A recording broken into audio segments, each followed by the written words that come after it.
Voy a activar las grabaciones en los diferentes salones, ¿ya? Dame un segundito, por favor, ¿ya? Eh, Acuérdense que estamos en tres salones distintos, en tres salas distintas, así es que me tengo que mover de repente, o más que de repente, las tres salas.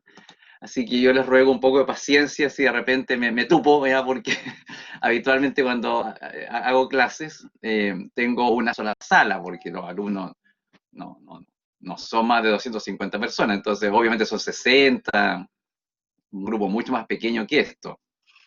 Ya estamos en harta gente ya, harta gente, ya. La sala uno tenemos 234, en la sala 2 170, en la sala 3 64. No, bien, excelente. Estamos los que estamos, y eso es lo importante, estamos los que estamos. Eh, Oye, a ver, primero, ayer recibí algunos comentarios sobre retroalimentación y hoy día era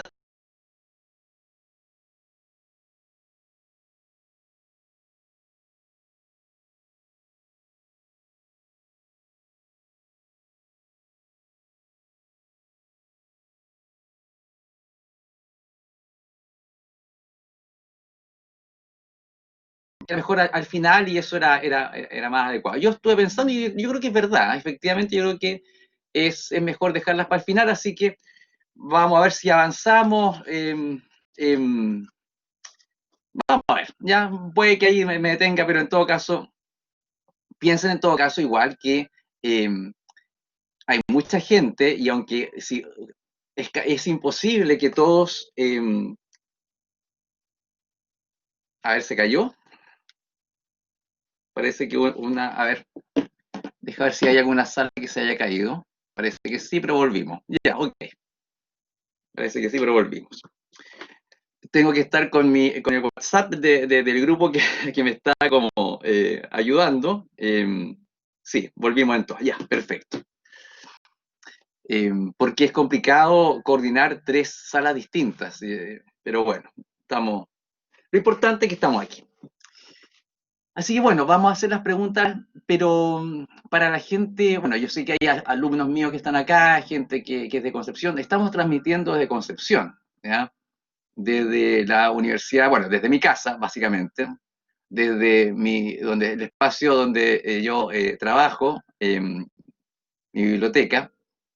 Y es gracioso porque fíjate que hoy día les comentaba a mi alumno en la mañana que a este espacio donde ustedes están, de alguna manera, de manera virtual, ha entrado muy poca gente, ¿ya? Eh, eh, y en los últimos días han entrado más de 1000 personas. Yo, me da risa porque es una cosa muy, muy curiosa, muy curiosa. Eh, pero bien, está bien, ha sido interesante, ha sido fascinante en realidad. La, bueno, como les comentaba, yo estoy transmitiendo desde Concepción, de San Pedro en realidad, ¿ah? Pero no sé de dónde son ustedes, no sé de qué parte son. Entonces, sería bueno saber si son de Concepción, son de Puerto Montt, son de alguna sede de la universidad, están en el norte, están en el sur, no sé, pues, porque la verdad, sabemos sus nombres, pero no sabemos nada más. Entonces, eh, no sería posible que coloquen en el chat de dónde son, ¿ya? Para saber más o menos de, hacia dónde de qué parte son, ¿ya? Eso. San Pedro, Cabrero y Humber Valdivia. Ah, bueno. Monserrate de San Pedro de la Plaza, somos vecinos. Muy bien, tome, ya. La Serena, qué buena. Qué buena, ya. Coyhaique, vaya, qué lejos. Antofagasta, vaya. Desde más allá. Sigmund Freud desde más allá. Gracias Sigmund Freud por estar acá con nosotros acompañándonos. Ayer me fijé que estuvo Carl Gustav Jung acá también. Muy gracioso, muy buena. Me reí mucho con la lecera que pusieron ayer. Pero bueno, eh, qué buena. Punta Arenas, vaya, vaya, qué buena. Bien, quería saber, tenía curiosidad por saber de qué parte eran. Sexta región, mira qué buena. Generación 2012 presente, mira Daniela, qué buena, ¿ya? Excelente. Bien, pues. Vamos a avanzar nuestra segunda sesión, nuestra charla de hoy, con este viaje del héroe. Pero permítanme tal vez eh, salir de tener como la posibilidad de compartir con ustedes, eh, parte de lo que yo quería compartir ayer en realidad, que era algunas fotografías, algunas cosas que me parecía que era interesante eh, que ustedes conocieran. Entonces, voy a tratar de, espero que esta vez funcione porque hice unos cambios, voy a tratar de que podamos ver algunas cosas que quería compartir. Vamos a ver si funciona. Eh, Vamos a ir sala por sala, viendo si va a funcionar. Eh,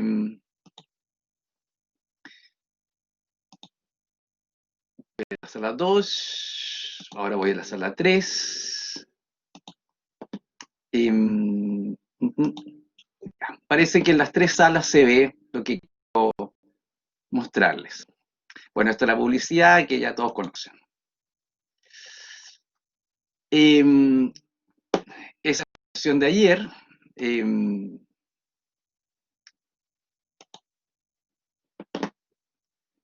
espérate un poquito. Les ruego paciencia, muchachos, por favor.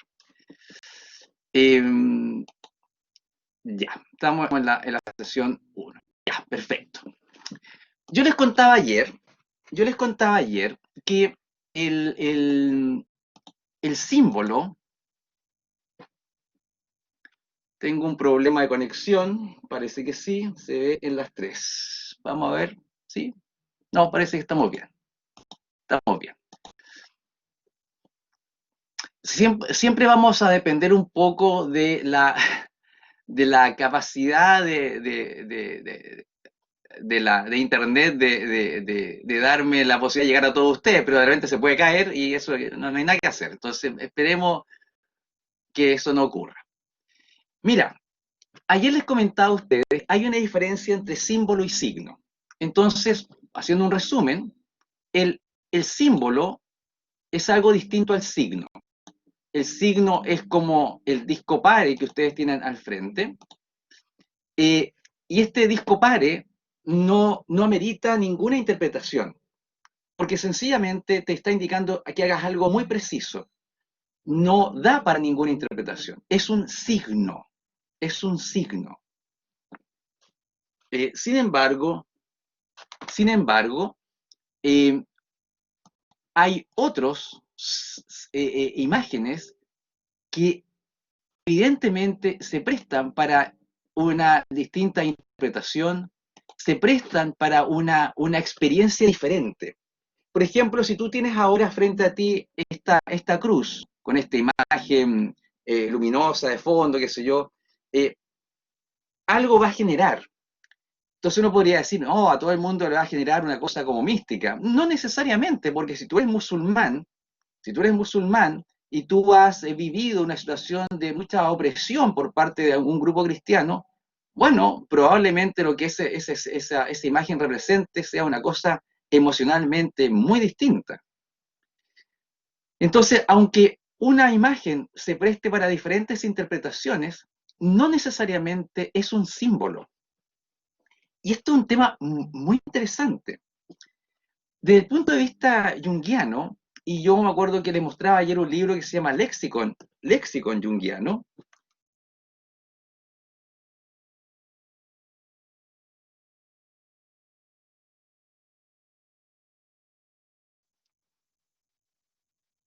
tiene un algo que es desconocido. De hecho, la definición que se da es: el símbolo es la mejor expresión posible de algo desconocido.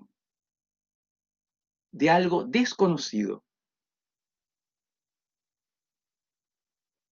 Toda expresión, dice Jung, psicológica es un símbolo si asumimos que establece o significa algo más allá de ella misma, lo cual escapa a nuestro conocimiento actual. Es decir, ¿de qué depende entonces que el símbolo sea símbolo? ¿De la imagen o del observador? Sin duda, del observador. El observador es el que define si es símbolo o no. Es lo que le pasa adentro al observador. Es la experiencia subjetiva. Entonces, en esta experiencia subjetiva, yo ayer le decía, esto es como un puzzle que a veces, no sé si alguna vez ustedes conocieron esto. Ay, no, me pasé una diapo en la sala 3, pero estamos bien en las tres salas. Este, un puzzle, un rompecabezas, que de verdad no sé si aún existe, ¿ya? Pero que tiene una gracia, o sea, tú tienes que armarlo porque hay un espacio vacío. Si no existiese el espacio vacío, no hay posibilidad de jugar. Entonces, permítanme hacer este paralelo entre este rompecabezas, este puzzle y el símbolo. La experiencia emocional del símbolo dentro del individuo es que cuando tú te enfrentas al símbolo, hay algo que falta. Tú sientes que eso que está ahí tiene algo más y tú no sabes qué. Es un vacío, pero un vacío constructivo, es un vacío fecundador. Ese vacío mueve el juego interno. Entonces, el símbolo, cuando realmente es símbolo para el individuo, lo mueve, porque siente que está frente a un misterio y algo le indica que, pucha, que gana de saber qué más hay allí. Y hay símbolos que para algunas personas son tremendamente potentes y movilizan toda su vida ese movimiento. Movilizan toda su vida ese movimiento. Entonces, ese vacío que a veces se siente, ojo muchachos, ojo muchachas, como un dolor en el alma, también es útil porque mueve a la búsqueda. Y a veces ese vacío, esa pieza que falta, ojo, no es que a uno le haya pasado algo en la vida, no, es que parece que algo de adentro sacó la pieza para movernos a la búsqueda. En esa búsqueda, tuvieron estos hombres, notables los dos, ¿eh? Notables los dos. Sigmund Freud y Carl Gustav Jung. 19 años de diferencia entre los dos cuando se conocieron. Jung tenía 31 años, como les recordaba ayer, y esa amistad tan intensa se perdió, se quebró, se rompió, y eso, junto con otros aspectos personales de Jung, generaron crisis de proporciones en él. Aquí tenemos una foto de Jung con su familia.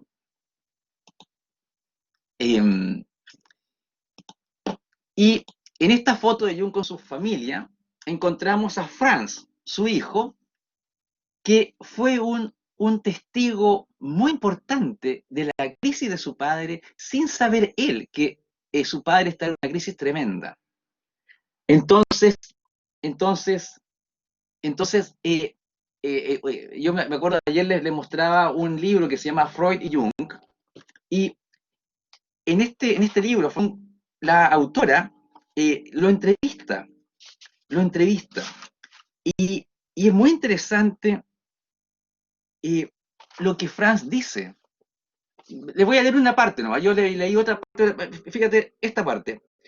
En un momento cuenta cómo Jung, producto de esta crisis que tuvo, no pudo trabajar más, se dedicaba a pintar, jugaba mucho con los niños, particularmente jugaba mucho con él.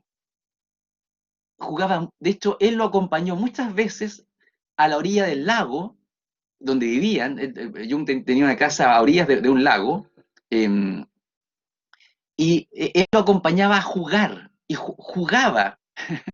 Jung jugaba con él, jugaba a hacer pequeñas aldeas de piedra. Para Franz seguramente era entretenido jugar con su papá, pero la razón por la cual Jung estaba jugando solamente la relató en su autobiografía muchos años después. Él estaba jugando porque cuando se conectó con su inconsciente, cuando empezaron a emerger todas las imágenes, de pronto surgió la imagen de él siendo niño y se dio cuenta de que aún en alguna parte, a pesar de su dolor y su angustia, en alguna parte de su mundo interno, aún estaba un niño, él mismo siendo niño. Entonces se preguntó, ¿cómo recupero a este niño? ¿Cómo lo recupero? Y algo le dijo jugando. Entonces él dice en su autobiografía que cuando se decidió a jugar, literalmente a jugar, sin contarle a nadie lo que estaba pasando con él en su cabeza, se sintió tremendamente humillado de tener que él, un médico conocido, presidente de asociaciones internacionales, reconocido a nivel en Europa, de tener que empezar a jugar para tratar de sanarse, lo encontró terrible, pero en un acto de humildad lo hizo. Y claro, también era un hombre inteligente, y bueno, su hijo estaba allí, por lo tanto jugaba con él. Por lo tanto, Franz fue testigo de todo esto. Y mira lo que dice Franz en una de las entrevistas, le dice a la escritora, piensa en mi madre, piensa en ella. ¿Puede usted imaginar vivir con un hombre que dormía con un arma junto a su lecho y pintaba círculos el día entero? Porque como Franz estaba al lado de él mucho, mucho tiempo, también él con seguramente su pequeño blog de dibujo, se sentaba al lado de Jung mientras él pintaba, porque pintaba muy bien Jung. Eh, y Franz comenta que de repente vio que su papá miraba la tela y, y no pintaba nada, sino que se quedaba mirando la tela, sin pintar nada. Y él decía que su papá pintaba muy bien, pero de pronto dejó de pintar, solamente miraba la tela. Y de pronto tomaba el pincel y hacía un círculo, nada más que un círculo. Y se quedaba mirando el círculo. Cambiaba la tela, se quedaba mirando la tela y pintaba otro círculo. No, de patio, po, ¿ah? Una cosa. Pero lo notable es que él fue testigo de esta situación. Jung descubre en sí mismo, en su propio proceso, descubre algo que después sabía que se llaman mandalas, pero lo descubre él, en una necesidad imperiosa por ordenar su mundo. Vamos a compartir otras fotos más. Aquí tenemos una foto más. Me estoy paseando por las salas. ¿Ya? Aquí tenemos a Jung eh, con 20 y tantos años al lado de su señora, o cerca de 30 tuvo que haber tenido acá en la foto. Era un tipo bastante alto. Aquí lo vemos más cerca.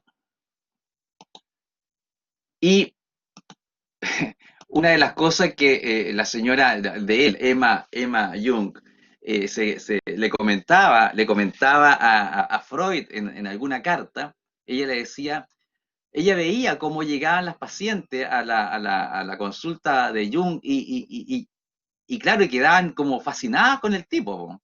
Entonces, le escribía a Freud y le decía que todas las pacientes, una queja de su esposa, todas las pacientes se enamoran de Carl, todas se enamoran de Carl. Y fíjate, nuevamente, si vamos a un comentario que hace el hijo de Jung, déjame buscarlo, que me pareció fascinante el comentario que hace. Déjame buscarlo, porque si no. Dice, bueno, no lo encuentro ahora, pero dice: Eh, no es tanto, según él, dice, no es tanto lo que Jung hacía por sus pacientes, y dice Franz, sino lo que él era. Mira qué cosa tan interesante lo que dice su hijo. Esta es una entrevista de su hijo cuando tiene más de 80 años. O sea, el hombre que está entrevistando es un anciano. De hecho, va a morir pocos años después de estas entrevistas. No era tanto lo que él hacía, no era tanto lo que él hacía con sus pacientes, sino lo que él era. De alguna manera, y ojo para los terapeutas en el fondo, de alguna manera lo que el terapeuta es, de alguna manera influye potentemente en el paciente. Por lo tanto, y esta es una base, una cosa muy importante de toda la teoría psicoanalítica y analítica, el trabajo del terapeuta consigo mismo es esencial para permitir un viaje adecuado a la otra persona. Mientras más en el centro esté el terapeuta, más va a ayudar, más va a ayudar. Por lo tanto, el trabajo empieza con uno. Eso para mi alumno de psicología. Eh, sigamos viendo. Aquí tenemos ya eh, más, más anciano. Eh, ya aquí le quedan pocos años de vida a Jung en esta fotografía. En esta fotografía. A ver, ayer comentábamos que este hombre se entró a su mundo. Entonces comentábamos ayer que él dice que se dejó caer en las ensoñaciones y todo eso. Tal vez ayer por los nervios, mis nervios, ¿ya? Porque aunque no se notaba, según mis alumnos no se notaba, estaba muy nervioso porque esto de manejar 3 salas, no, es un tema. Ahora está funcionando impecablemente, pero ayer no funcionó nada de esto. Pero tal vez el error fue mío, no, el error fue mío, porque yo hice algo que no debía hacer, así que me da culpa. Comentábamos ayer que Jung asume que esto que le está pasando es un trastorno. Él dice en su autobiografía que él dice que él consideraba que esto que le estaba pasando era un trastorno. ¿Por qué? Por un lado tenía sueños con mucha violencia, muy extraños, y por otro lado tenía casi como alucinaciones o de frente a alucinaciones, pero es como si de repente empezara a ver cosas y estuviese metido en un ensueño. Estando despierto de pronto estaba como metido en una imagen de sueño. Entonces le pasaron muchas cosas en este momento en que está a punto de separarse de Freud o cuando se separa de Freud.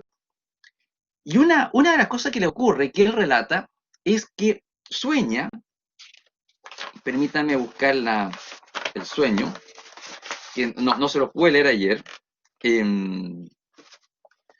dice, en octubre, esto es en 1913, producto de una pregunta de una alumna hoy día en la mañana, me di cuenta que tal vez no quedó muy claro que toda esta crisis que él está sufriendo, la sufre cuando él es joven. Esta foto es vieja, es de un hombre anciano, pero la crisis le ocurre cuando él tiene 31, 35 años más o menos, ¿ya? 1, 2, 3, 4, 5, 35, 36 años. En esa edad le ocurre la crisis. Entonces, dice, en octubre de 1913, cuando me hallaba solo de viaje, me sobrecogió una alucinación. Esto es textual de su autobiografía. Vi una espantosa inundación que cubría todos los países nórdicos y bajo el nivel del mar entre el mar del norte y los Alpes. La inundación comprendía desde Inglaterra hasta Rusia, desde las costas del Mar del Norte hasta casi tocar los Alpes. Cuando llegó a Suiza, todo esto es un conjunto de imágenes que tiene Jung como si estuviese soñando, por eso que él dice es una alucinación. Cuando llegó a Suiza, vi cómo las montañas crecían más y más, como para proteger a nuestro país. Recuerden que Jung es suizo y vivía justamente en las montañas. Entonces, cuando llegó a Suiza, vi cómo las montañas crecían más y más, como para proteger a nuestro país. Tenía lugar una terrible catástrofe. Veía la enorme ola amarilla, los restos flotantes de la obra de la cultura y la muerte de incontables miles de personas. Entonces el mar se troncó en sangre, cambió a sangre. Y dice, esta alucinación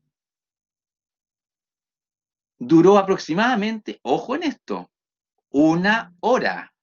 No, una hora. Me confundió y me hizo sentir muy mal. Me avergoncé de mi debilidad. Es decir, Jung era consciente, si el tipo era psiquiatra, que una cosa como esta era muy anormal. Por eso es que él de verdad pensó que se estaba volviendo loco. Yo le recomiendo, bueno, mis alumnos la vieron, pero yo les recomiendo a todos aquellos que están acá que vean la película Un método peligroso, que es la historia de la vinculación de Freud y de Jung, básicamente de la historia de Jung, y de lo que le pasó a él en su vida personal eh, durante la amistad con Freud y, eh, y la película termina cuando está empezando, de hecho la película termina cuando le relata a una, ¿cómo decirla? Muy buena amiga, por decirlo menos, su sueño, ¿ya? Una mujer que fue su amante, claro, concretamente, pero que en ese momento cuando le relata el sueño y le dice que está teniendo sueños muy inquietantes, eh, está empezando el hundimiento de Jung en su mundo interno. Está empezando, recién empezando. El final de la película es el comienzo de esta crisis. Vale la pena la película, véanla. Es una muy buena película. Continúo con nuestro amigo Jung. Pasaron 2 semanas y la alucinación volvió a presentarse bajo las mismas circunstancias, solo que la transformación en sangre era todavía más terrible. Mira lo que dice además. Oí una voz interna que decía, comillas, míralo, es completamente real y así será. De esto no hay duda. Cierra de comillas. Después, fue en 1900, en octubre más o menos de 1913.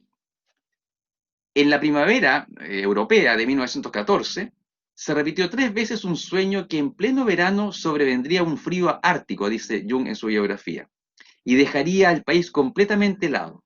Así veía helada, por ejemplo, toda la región de Lorena y sus canales. Todo el país estaba despoblado y los lagos y ríos se habían helado. Toda la vida vegetal estaba aletargada. Este sueño lo tuve en abril y mayo, la última vez en junio de 1914.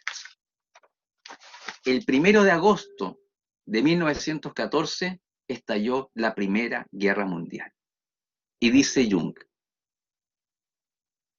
entonces dice, mi tarea consistió en tener que intentar averiguar qué es lo que sucedía y en qué medida mi propia vida dependía de la colectividad. Una forma elegante de decir por qué estoy imaginando, viendo cosas que van a pasar. De qué manera mi propia existencia está en relación con el colectivo. ¿Cómo es posible que yo, humano común y corriente, logre haber, sin querer, haber visualizado que venía un desastre? Pero ojo, ojo, si ustedes se fijan en esta alucinación, en ninguna parte le dice va a haber una guerra y todo. No, no es así, no funcionan así los símbolos. En general, no funcionan así. Funcionan como una información que necesariamente uno tiene que procesar. Puede que haya personas que eso sea más simple, pero para un humano común y corriente, un humilde humano común y corriente, funciona como símbolo. Y se requiere la pega, el trabajo de interpretar y tener mucho cuidado al interpretar. La tarea de Jung se presta para todo tipo de juegos. Y hay una tendencia en decir, ah, sí, no, sí, Jung. Entonces, lo que dice Jung es dejarse guiar por el inconsciente. Ojo, ojo muchachos, ojo muchachas, no es eso. Es déjese guiar de manera inteligente, sí, porque está jugando con fuego. Claro, porque lo que hay en el inconsciente, al fondo del inconsciente hay luz, pero para llegar a la luz hay que atravesar zonas pantanosas. Entonces, no es llegar y decir, no, es que una voz interna me habló, o mi corazón me dice que, claro, puede ser, pero espero que esté bien conectado con su corazón o con su voz interna, porque si se conectó mal, va a ser un desastre, la verdad, las cosas. Em, bueno, sigamos un poco con este juego. Entonces, entonces parece que las tres salas están funcionando, me parece que sí. Vamos a ver, voy a revisar un poquito. Sí, parece que sí, están todas funcionando. 3, 5, ya, sí están todas funcionando. Ok, perfecto. Entonces, ayer les comentaba que en algún momento dado, eh, cuando dice Jung que se dejó caer, es decir, se dejó impregnar esto, eh, la verdad, ¿qué es lo que hizo realmente? Piensa tú que él, un hombre inteligente, bastante con los pies bien puestos en la tierra y tratando de dar una respuesta lógica a lo que le está ocurriendo, se ve invadido por estas imágenes. Piensa que esto que relata en su biografía, eh, en algunos casos los últimos tres eran sueños, pero la primera imagen de Europa bañada en sangre era una imagen estando despierto. Entonces, piensa tú lo que eso implica, o sea, para un hombre que sabe lo que es la psicosis, que sabe perfectamente lo que es la psicosis, él va entendiendo que está en una situación de mucho peligro. Por eso es que en un momento dado, frente a su desesperación, decide considerar el suicidio como una posibilidad, si es que no puede direccionar o quedar bien parado con esta psicosis que está él viendo que se le avecina. Entonces, es un tema súper delicado. Eh, a este proceso que él vivió, a este proceso que él vivió, y que luego acompañó a varios pacientes a vivirlo también, le llamó proceso, eh, eh, ay, se me fue la palabra, qué mal. Eh, Mira, mira, qué curioso. ¿Por qué será? No importa, ya me voy a acordar. Ya me voy a acordar. Eh, a este proceso le, le, le dio un nombre, pero lo que hizo fue describir un viaje hacia adentro, proceso de individuación, ahí ya, proceso de individuación. Y ese proceso de individuación, que le dio un nombre, recuerden que cuando él empezó en esto, no sabía lo que era. Con los años, eh, cuando estaba en diferentes grupos, o en diferentes grupos, yo estaba en diferentes partes en realidad, aprendiendo cuestiones, ¿ya? Me he encontrado con gente que comenta así, oh, yo estoy en mi proceso de individuación. Y yo, no puedo negar que una parte de mí le da risa, porque si estuviese en su proceso de individuación de verdad, probablemente se quedaría callado o callada. ¿Y por qué? Porque habitualmente la persona está en un proceso súper doloroso. Él no sabe qué va a hacer con él o qué va a hacer con ella. No entiende lo que le está pasando. Y evidentemente no usa el concepto estoy en proceso de individuación para andarse vanagloriando frente a otra gente que la mira con desprecio y dice, ay no, pero tú no estás en el proceso de individuación, yo sí. No, eso es, Eso es muy histérico, ¿ah? ¿Qué quieres que te diga? Eso es muy histérico. Y evidentemente uno dicen, ya, ok, ya qué bonito tu proceso, que te vaya bien. Y hay que puro alejarse nomás porque no. No. Eh, entonces, este proceso efectivamente, ojo, no es que uno decida, ay, yo voy a decidir mañana entrar en el proceso de individuación. Sí, porque buena onda y además como que estamos en pandemia, como que me combina esto de estar en proceso de individuación. Entonces voy a anotar mi sueño y los voy a pintar, entonces estoy en proceso de individuación. No, no, eso no funciona así. No es que tú decidas, no es que yo decida, no. Es como lo dice el hijo de Jung. Él dice, refiriéndose a su padre, dice, Franz dice, él escribe que decidió caer y Franz dice, yo creo que no tuvo opción. El proceso de individuación, en el proceso mismo, yo te doy firmado que la persona va a pedir a gritos parar. No más, suficiente, no, no, no, no más. Ya el dolor es mucho. Y aquellos que me ha tocado ver en este proceso, claramente dicen, está bueno ya, nada más. ¿Cómo paro esta cuestión? Y lo único que uno puede decir ahí es, no tengo idea. Pide parar. Pídele algo adentro que te ayude. No. Entonces la otra, esto de andarse quebrando con procesos de individuación, no, cuando ocurra eso usted, ojo acá, aléjese nomás, deja que hablen. Eh, la superficialidad siempre es bien patética, pero no hay para qué enrostrárselo, no vale la pena. Usted más piense, reflexione y, nada, ok, qué bonito tu proceso. Y se aleja por su salud mental. Ya, dicho aquello, dicho aquello, volvamos al tema de este viaje, porque estamos hoy día en el viaje helero y no creas que me estoy saliendo un poco del tema, sino que tengo que tocar lo anterior para meterme. Y he usado la vida de Jung porque es más fácil, porque está escrita.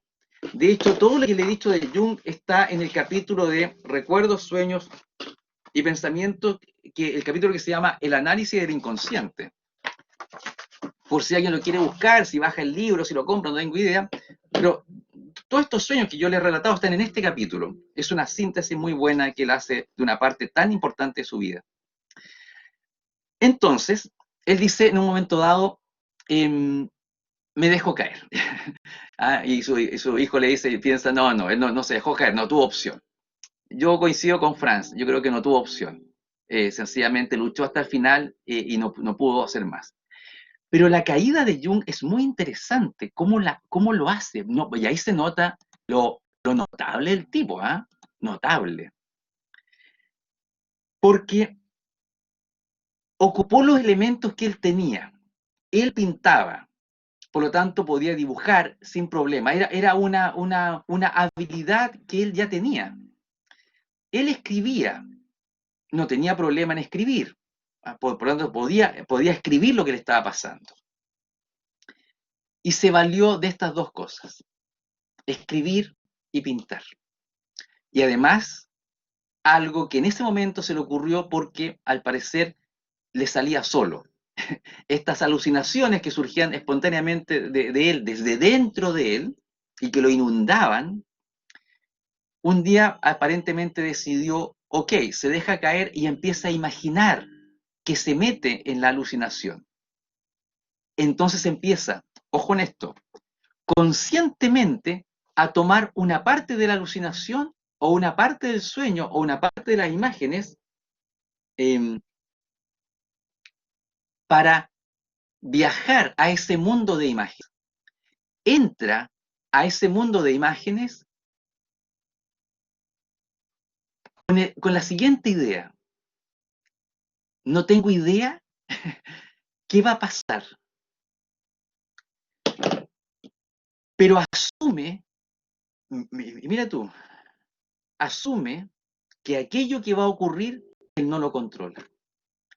Y que se encuentre con imágenes, va a asumir de que no es él esa imagen, es una persona extraña, alguien distinto a él.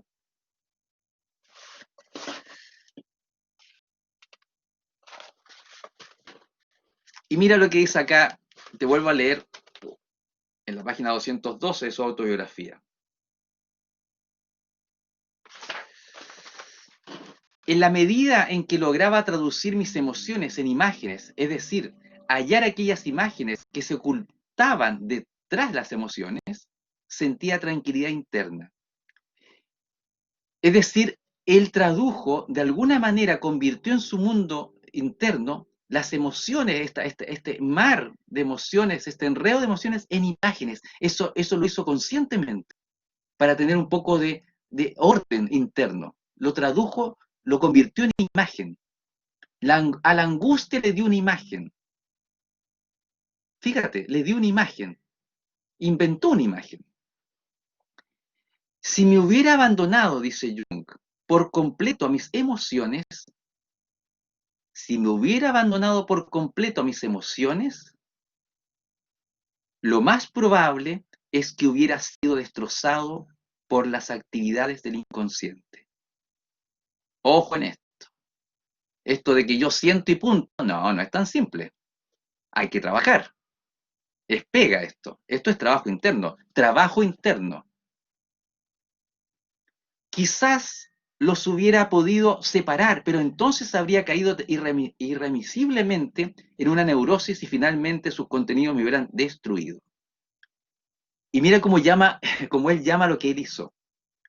Mi experimento, darle imagen a las emociones, me afirmó en la convicción de lo valioso que es, desde el punto de vista terapéutico, hacer conscientes las imágenes que se hallan detrás de las emociones.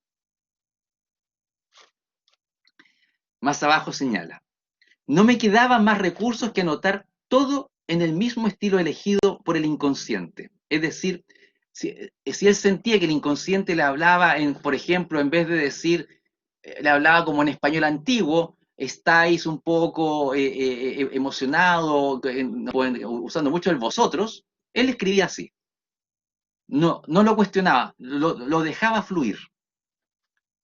Así pues, no me quedaba más recurso que anotarlos, todo en el mismo estilo elegido por el inconsciente. A veces era como si lo percibiese con mis propios oídos. A veces lo sentía en mi boca, como si mi lengua estuviera formulando las palabras. E incluso me sucedió que me oía a mí mismo murmurando palabras. Bajo el umbral de la conciencia, todo era vivo. Notable. Bajo el umbral de la conciencia, todo era vivo. La fuerza, el tremendo poder del inconsciente, y él va, no le queda más remedio que empezar a conversar con él, con las imágenes. Cuando la gente dice, hay que conocerse a sí mismo, o la famosa frase, hombre, conócete a ti mismo y conocerás al universo y a los dioses, mucha gente, de verdad, mucha gente cree que es un juego intelectual, un juego intelectual. Pucha, ojalá fuera así, po. Sería más fácil. Sería todo tan fácil si solamente fuera la mente, porque serían puros pensamientos, pero no. El problema nuestro es que estamos llenos de emociones. El agua, ¿ah? Esta agua, es símbolo de la emoción. Y piensa tú que somos, ¿cuánto? ¿Qué porcentaje de agua somos corporalmente? Una enorme cantidad. Entonces uno podría pensar, el ser humano tiene esta curiosidad, esta emoción en muchos aspectos. El inconsciente es emoción pura. Y lo que hizo Jung es darle forma, imágenes a estas emociones para poder comunicarse con ellas. Al darle imagen, hay un alguien más concreto con quien conversar, pero asumió de que ese alguien era distinto a él. Y mira lo que sigue diciendo. Ojo, estamos en el viaje, ¿eh? Estamos en el viaje. Después les voy a explicar esto, pero estamos en el viaje. Él empezó un viaje hacia adentro. Trató de evitarlo, trató por todos los medios de no caer, pero no hubo caso. No tuvo opción. Y ahí coincidió con Franz, no tuvo opción. Trató de evitar el viaje, porque era un hombre inteligente y sabía el riesgo que eso tenía. pero no tuvo opción. Dice, para captar las fantasías que me movían subterráneamente, tuve, por así decirlo, que dejarme caer en ellas. La famosa frase. Oponiéndome experimentaba no solamente resistencias, sino que sentía incluso fuerte miedo. Temía perder mi autocontrol y convertirme en víctima del inconsciente. Y lo que esto significa me resultaba, como psiquiatra, suficientemente claro. Era la locura, sí, es evidente, sí lo tenía claro. Pero debía arriesgarme a apresar esas imágenes. Si no lo hacía, corría el riesgo de que me apresaran a mí. No tenía opción. Tenía que entrar a conversar con ellas. Dice acá, dice acá algo bien interesante, punto seguido después de lo último. Un importante motivo para estas reflexiones lo constituyó la circunstancia de que no podía esperar de mis pacientes lo que yo mismo no era capaz de hacer. Bueno, estas tres líneas reflejan, desde mi humilde mirada, la escala valórica desde la cual él tomó la decisión. Él tomó la decisión desde una escala valórica en que no solamente se metió porque, ay, qué buena onda, es como, qué choro, qué maravilloso, voy a entrar en el inconsciente. No, no, hubo una razón. Todo le decía, no lo hagas, porque es peligroso. Entonces, ¿por qué hacerlo? ¿Por qué? Porque hay una razón valiosa, un sentido que va más allá del mismo. No le puede pedir a sus pacientes que hagan un viaje que él mismo no fue capaz de hacer. Y eso dice que fue un elemento importante para avanzar. No avanza hacia lo desconocido para tener emociones importantes. ¿Ya? Hay gente que le encanta la adrenalina, entonces le gusta, oh sí, hagamos cosas emocionantes, no sé, yo creo que para sentir que están vivos. Pero lo que él hizo, que claro, fue emocionante después de ver su historia, tuvo un sentido. No fue un riesgo solo por el riesgo, no era el peligro solo por el peligro. Había una búsqueda de una respuesta y una decisión ética. No le puede pedir a los otros que hagan algo que él mismo no fue capaz de hacer. Como para darle una vuelta, ¿eh? Como para darle una vuelta.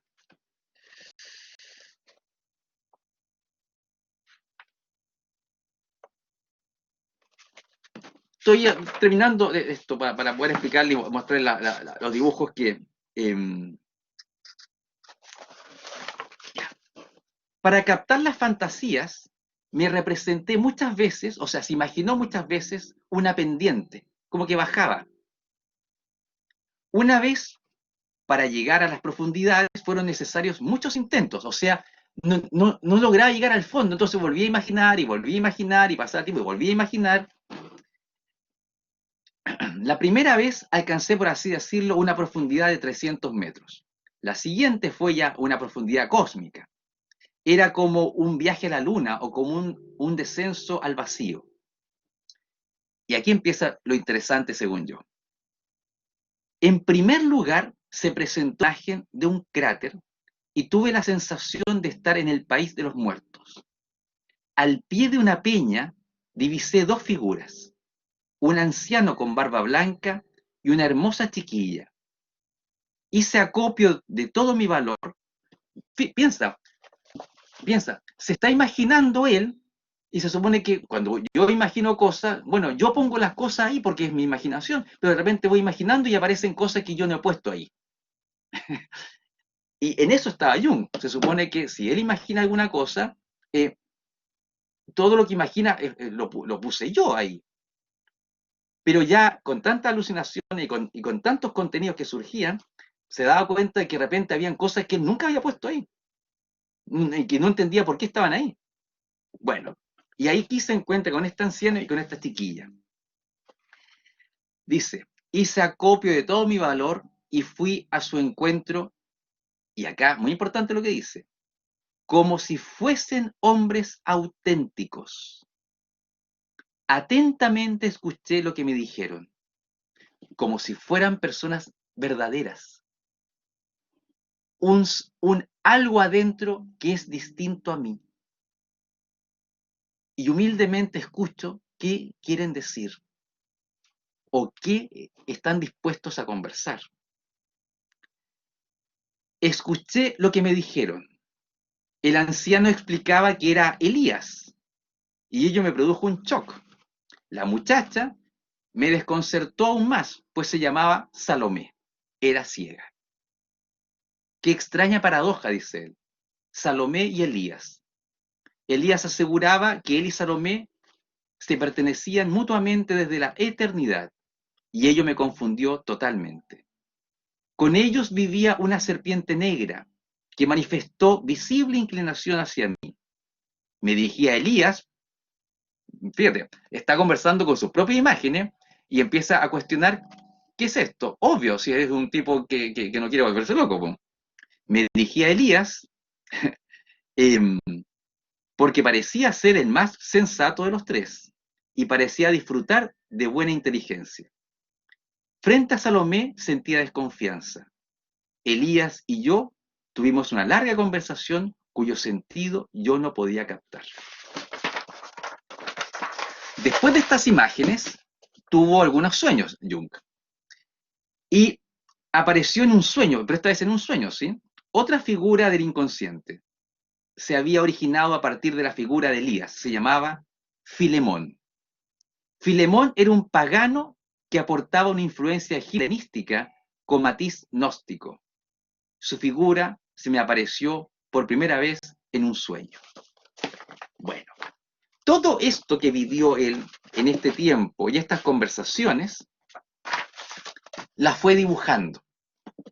Permítame compartir con ustedes algunos de estos dibujos.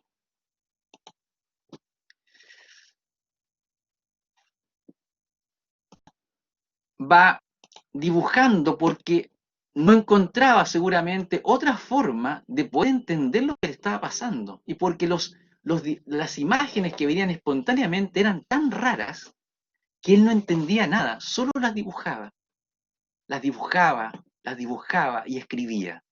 Escribía lo que surgía del mundo interno, escribía y dibujaba. Y todo aquello fue convirtiéndose, con el pasar del tiempo, en el libro que les mostré ayer, el famoso libro rojo. Ese que ven ustedes ahora es Filemón. Filemón. Cuando aparece este personaje en su sueño, dice que él iba caminando un día a orillas del lago y encuentra un pajarito muerto. Y le llamó mucho la atención porque cuando él describe a Filemón, lo describe con alas de alción, un tipo de pajarito como es un... ¿cómo se llama un pajarito? El nombre, otro nombre es Martín Pescador, un Martín Pescador.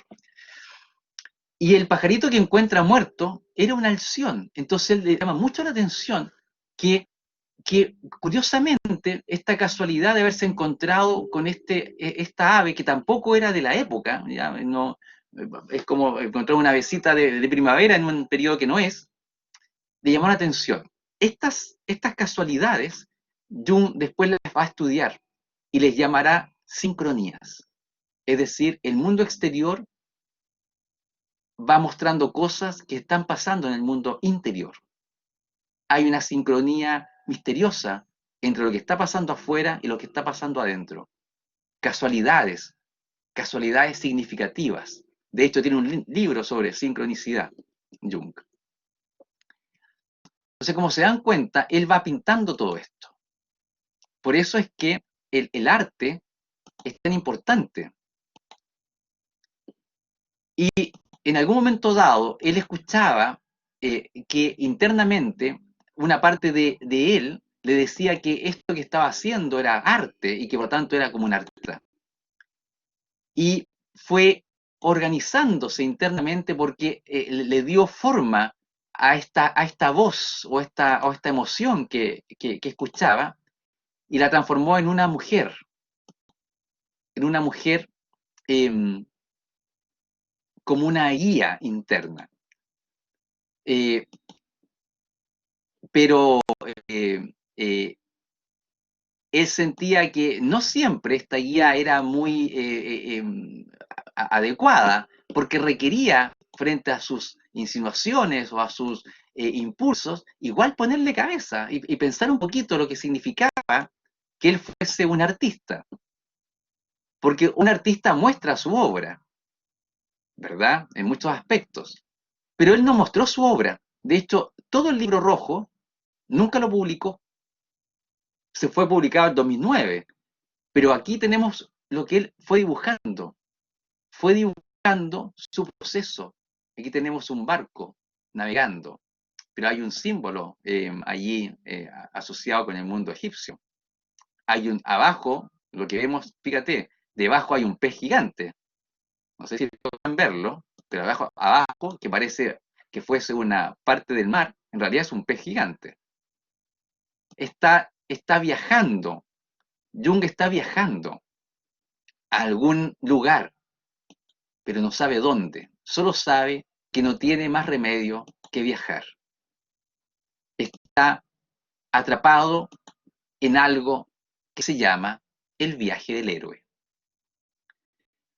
Aquí está Elías y la mujer, ¿ya? Y la serpiente negra, no sé si logran verla, la serpiente negra. Como para ustedes, bueno, todas estas fotografías las saqué de internet, por lo tanto es cosa de buscarlas nomás, y tener como paciencia y buscarlas.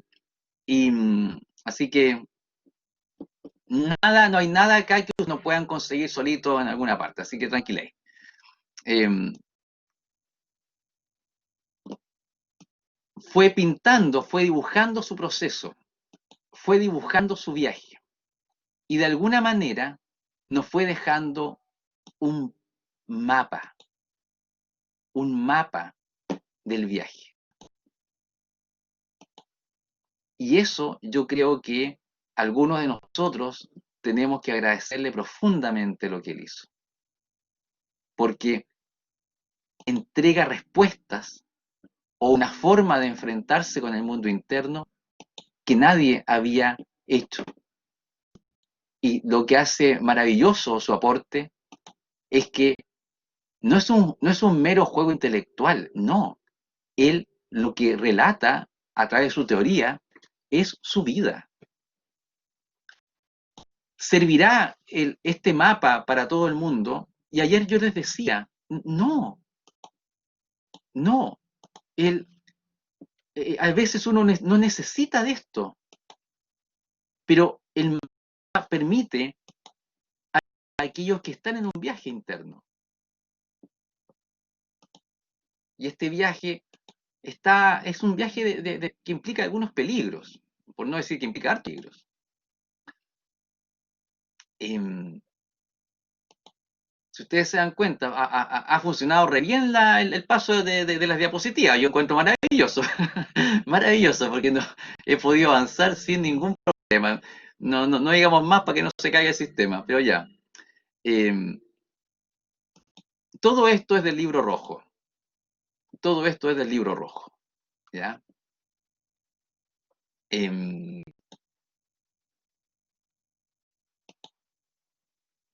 la última, que hay allí.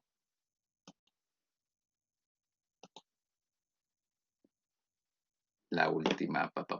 Recuerden, aquí pasó algo, no, parece que no pasó nada. Recuerden que voy pasando sala por sala, por eso me demoro un poco.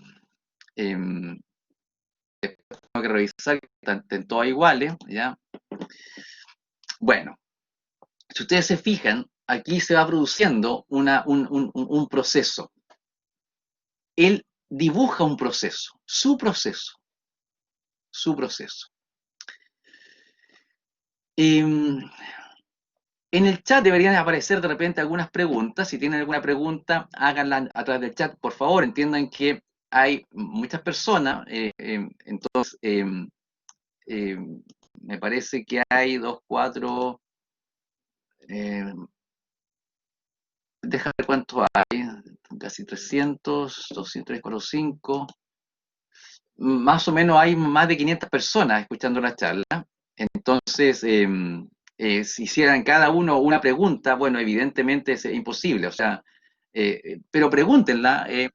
Si tuviesen alguna duda más, eh, les voy a dejar, para que no colapsen mi mail de la universidad, les voy a dejar este otro mail, que le puse curso Carl Gustav Jung, arroba gmail.com o arroba en lo de Instagram, ¿ya? Por si. Ayer me acuerdo conversando con una persona que me estimo, por Instagram, me comentaba que el viaje hacia adentro a veces le generaba como tristeza. Eh, y yo no alcancé a responderle, espero responderle hoy, pero si está escuchando para que escuche, la sensación de la experiencia de tristeza al entrar no es extraño, de hecho es bien frecuente. Y es bien frecuente porque, porque cuando tú te metes a tu mundo interno, vas topándote con contenidos dolorosos. Por algo está guardado en el inconsciente. Entonces no es raro sentir pena. No es raro sentir pena. ¿Ya? Cuando uno va entrando. Cuando uno va entrando. Entonces sí, forma parte de las posibilidades. Y este viaje, eh, voy a detener voy a quitar las diapos. Eh, Espera un poquito, no puse en todos lados lo que estaba puesto. Eh, ya, ahí tienen el dato del mail y del Instagram. Esto, este viaje, él le da un nombre. Él le da un nombre. em, que es, déjame buscar, estoy en el libro, después te lo voy a mostrar, em, aunque se lo mostré ayer entonces. El viaje nocturno por mar. El viaje nocturno por mar. El viaje nocturno por mar, em, dice lo siguiente, dice, es un motivo arquetípico, ¿ya? Vamos a entrar a ese tema. De la mitología, psicológicamente asociado con la depresión y la pérdida de energía característica de la neurosis. El viaje nocturno por el mar es una especie de descenso al infierno, un descenso al Hades y un viaje a la tierra de los fantasmas en algún lugar más allá de este mundo, más allá de la conciencia, es decir, una inmersión en el inconsciente. Mitológicamente, este motivo arquetípico dice, voy a quitar la diapositiva me molestaban ayer por el concepto de diapositiva, pero no importa. ¿Ya? Eh, estamos acá y vamos a quitar acá. Ya, porque después les voy a mostrar otra. Bueno, eh, estoy con el lexicon junguiano que se lo mostré ayer y voy a leer lo que dice del viaje nocturno por el mar. Eso es lo que le estaba leyendo recién. Eso es lo que estaba leyendo recién. Mitológicamente, este motivo arquetípico por lo general implicaba ser tragado por un dragón o monstruo marino. También es representado por la prisión o crucifixión, el desmembramiento o rapto, experiencias que tradicionalmente deben soportar los dioses del sol y los héroes. Gilgamesh, Osiris, Cristo, Dante, Odiseo, Eneas, en el lenguaje de los místicos, es la noche oscura del alma.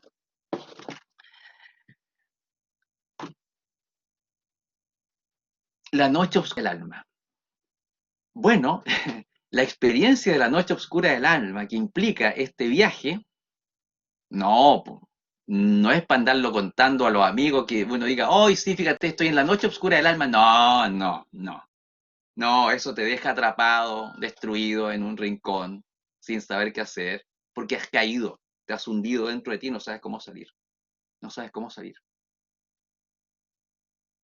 Em, la salida es compleja. Entonces lo que dice Jung es que estos mitos, estos mitos relatan una experiencia humana que mucha gente ha vivido a lo largo de la historia, que es un hundimiento en la profundidad de sí mismo y que lo asocia con un estado depresivo.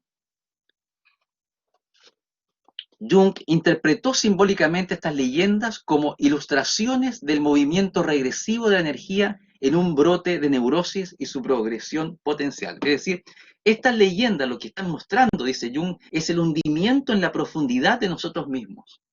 Uno cae dentro de sí mismo, se hunde. Y, y, y yo creo que más de alguno me va a entender, pero es como, mira, hay gente, yo una vez tuve un paciente, hace años atrás tuve un paciente que me decía, era un empresario, ¿ah? Em, y que estaba con una depresión más o menos importante. Y me decía, ¿sabes que cuando mis trabajadores me decían que necesitaban licencia médica porque estaban depresivos, que tenía una depresión, eso me decía, de verdad me decía, ¿sabes que yo nunca les creí? Nunca. Aceptaba que traían la licencia y bueno, formaba parte de la regla del juego y con licencia médica podían quedarse en su casa. Pero me decía, yo nunca les creí. No podía entender cómo alguien se podía deprimir. Si eso no existe, me decía. Y me decía, un poco riéndose y un poco quebrado, decía, y ahora mira cómo estoy.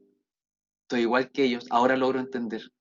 Pero de verdad antes no podía entender que alguien no se pudiera levantar, no tuviera fuerzas para levantarse. Y ahora lo puedo entender perfectamente.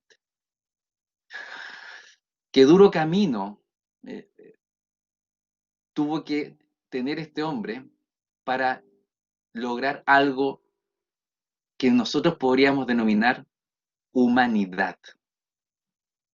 El viaje hacia adentro lo que nos hace es ser más humanos, dejar de lado la soberbia y entender que el otro que está frente a ti es un amigo, es un hermano, es un otro que merece todo el respeto, genera humanidad. El hoyo que se produce dentro, ese vacío interior, es el espacio justo para que haya amor. Cuando algo se rompe adentro, se genera un vacío. El vacío se va a llenar con algo que es más noble, en donde yo dejo de ser tan importante para el mundo. Y eso respondiendo algo de una pregunta de ayer que me hablaba sobre el narcisismo. No sé si la persona que la hizo hoy día está.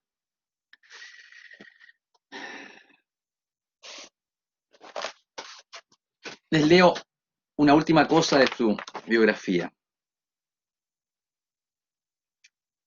Filemón, acuérdense ese personaje con alas, ¿ya?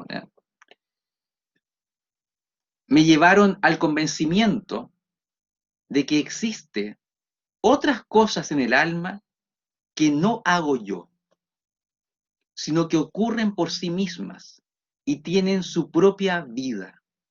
Filemón representaba una fuerza que no era yo. Tuve con él conversaciones imaginarias y él hablaba de cosas que yo no había imaginado saberlas.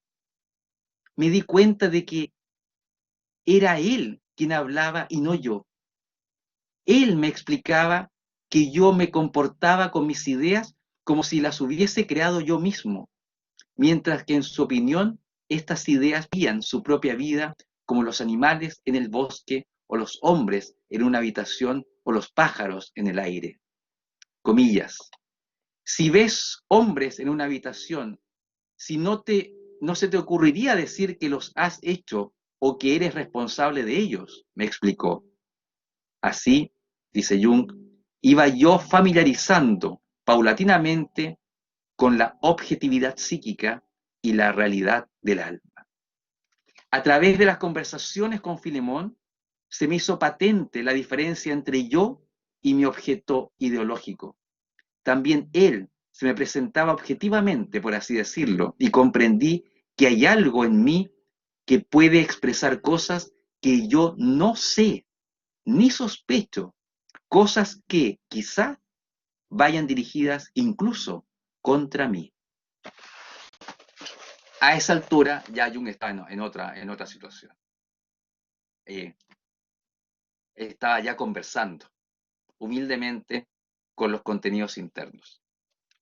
De allí obtuvo el conocimiento que luego transformó en la teoría. Fueron esos años de crisis plasmados, dibujados en este libro rojo, que serían el fundamento de toda su teoría, de toda su teoría. Los años vividos los años de ese periodo de su vida son el fundamento de todo el resto de su vida. Lo único que hizo después fue agregar cosas que fueron importantes, y uno de esos fue la alquimia, de que yo creo que no vamos a hablar de ella hoy día, pero que implicaron darse cuenta de que hay un mundo dentro, tremendo, gigantesco. Un mundo que, ojo en esto, todo el sistema que existe quiere que tú no te vincules. Todo el orden que existe actualmente pretende que tú estés atrapado en las tinieblas exteriores. Mientras más afuera estás, mientras más afuera estás, más lejos de ti te encuentras. Todo el sistema no quiere este viaje, pero el viaje se va a producir igual en mucha gente, porque profundos contenidos arquetípicos están surgiendo en la profundidad de la psiquis, y es inevitable. Fuertes, poderosos arquetipos se están moviendo allá adentro, en tu profundidad, en mi profundidad. Que hayan hoy 248 personas en la sala 1, no, 285 en la sala 1, 202 en la sala 2 y 83 en la sala 3, muestra que algo debe estar pasando. No puede ser pura gente aburrida que no tiene nada que hacer a las 6 de la tarde. No, no. Algo se está moviendo adentro, hay una búsqueda de respuestas. ¿Es Jung la respuesta? No, no es Jung la respuesta, es una posible respuesta. No, si no haríamos una religión acá, pero no, es una teoría que puede ayudar, es un mapa, eso es, un mapa que permite el viaje.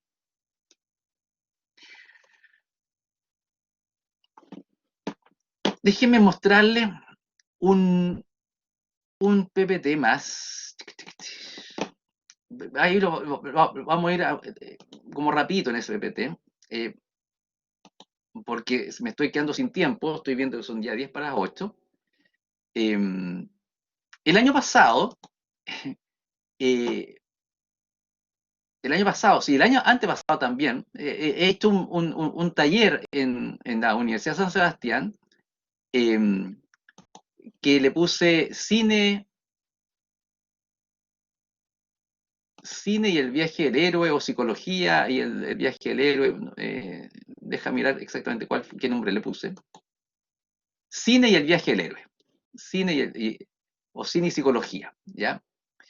Eh, a veces le di dos nombres distintos, pero en el fondo era lo mismo. Deja mirar si es. Déjame un poquitito. Dame un segundo. No, no, no me apresures, no me apresures, ¿ya? Ya. Estamos con ese ahí. Estamos. Dame un segundo, dame un segundo.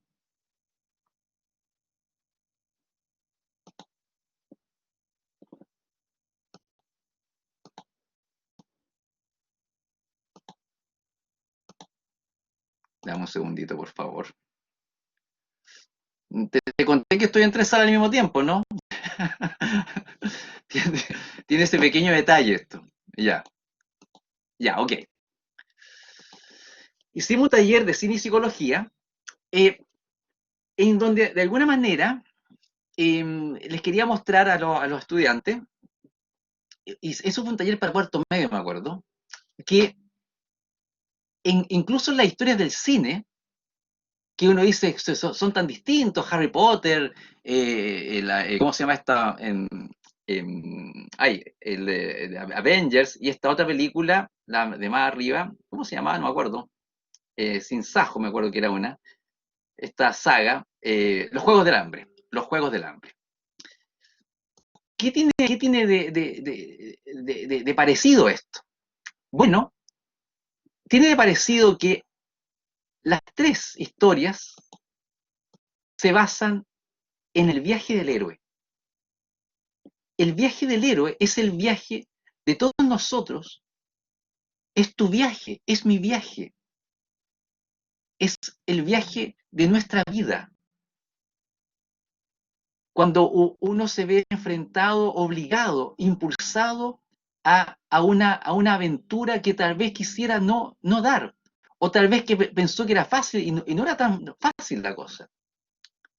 El viaje del héroe es un motivo arquetípico, está presente en diferentes culturas, está presente en diferentes momentos de la historia.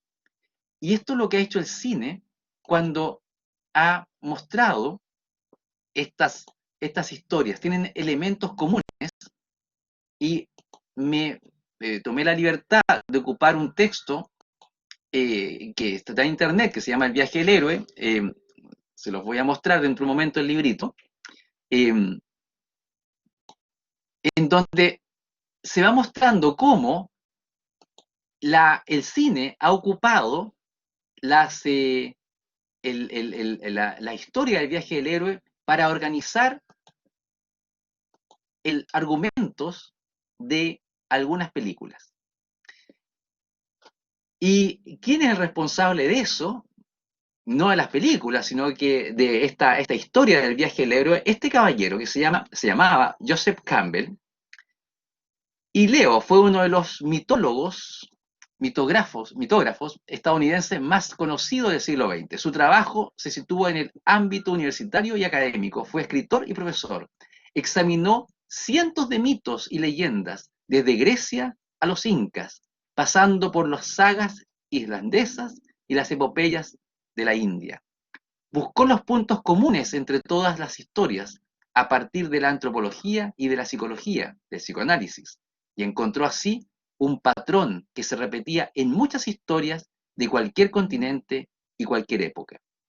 Joseph Campbell y Carl Gustav Jung llegaron a la misma conclusión por caminos distintos. De hecho, en algún momento dado se conocieron ellos dos, ¿ya? Pero eso ya es copucha de otra charla. La obra de Campbell vale la pena leer, o sea, en serio, porque es buenísima, es súper entretenida. Diferentes libros, bueno, sí que le gusta la mitología, ¿ya? Y todo el cuento. El poder del mito, En busca de la felicidad, los mitos, la imagen del mito, las máscaras de Dios. No, obras notables, ¿ya? Y, y tiene un librito eh, que habla particularmente todo el texto de el mito del héroe, y se llama El héroe de las mil caras. El héroe de las mil caras. Donde la figura central es la figura del héroe. Este héroe que se enfrenta a tantas dificultades y sale bien parado, o no sale, porque la verdad es que si el héroe muere, la verdad es que no es héroe. Es lamentable, porque el héroe tiene que morir en un momento en que está en su máximo momento. Eh, si muere en el viaje, nunca va a ser un héroe, ¿ya? La imagen de Cristo, por ejemplo, como imagen heroica, es heroica porque el tipo muere en el momento justo y después resucita, así, ¿ya? De acuerdo a la creencia cristiana. Entonces es un héroe bien particular.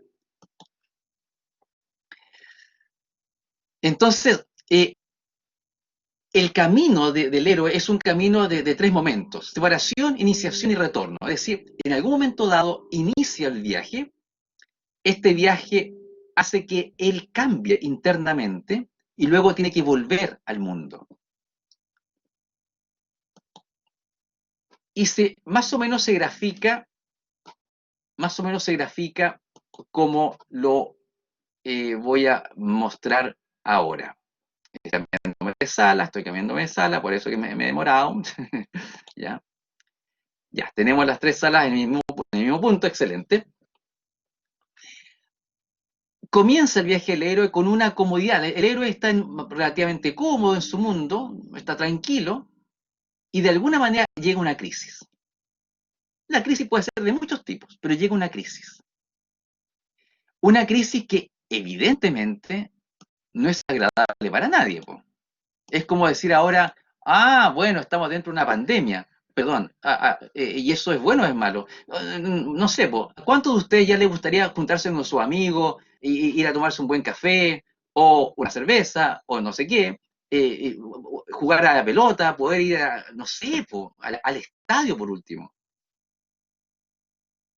Pero no se puede. Entonces, esto es una crisis. La pregunta ¿es agradable la crisis? Si la crisis, la respuesta lógica es no, no es agradable.